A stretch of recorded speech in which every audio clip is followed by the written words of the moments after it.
वाढत्या ऑनलाईन खरेदीमुळे दुकानदार त्रस्त झालेले. रक्षाबंधनाच्या साहित्य विक्रीवर ऑनलाईन विक्री भारी पडते. रस्त्यावरच्या खरेदीकडे बहिणींनी मात्र पाठ फिरवल्याचं सध्या दिसून येत आहे.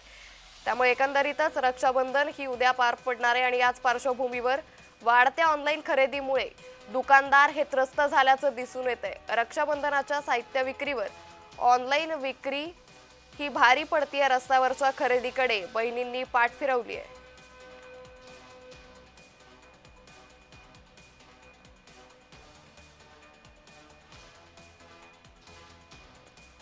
तर वाढत्या ऑनलाईन खरेदीमुळे आता राखी बाजारावरती मोठा परिणाम झाल्याचं सध्या दिसून येतंय. रक्षाबंधनाच्या साहित्य विक्रीवर ऑनलाईन विक्री ही भारी पडते. रस्त्यावरच्या खरेदीकडे बहिणींनी मात्र पाठ फिरवल्याचं दिसून येतंय.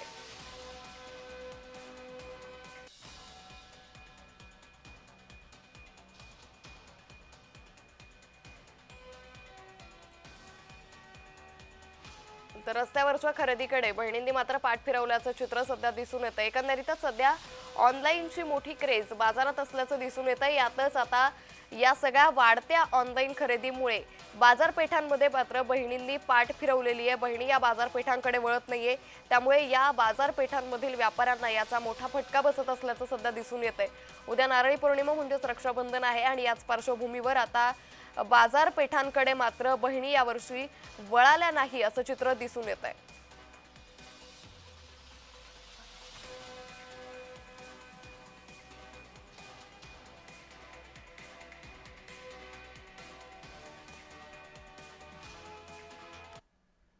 तर याचाच आढावा घेतला आमचे प्रतिनिधी नरेंद्र बटाव यांनी. रक्षाबंधन सण हा भाऊ बहिणीचा प्रतीक म्हणून मानला जातो. आपण बघू शकतो की यावेळी बाजारपेठेत आलेलो आहे.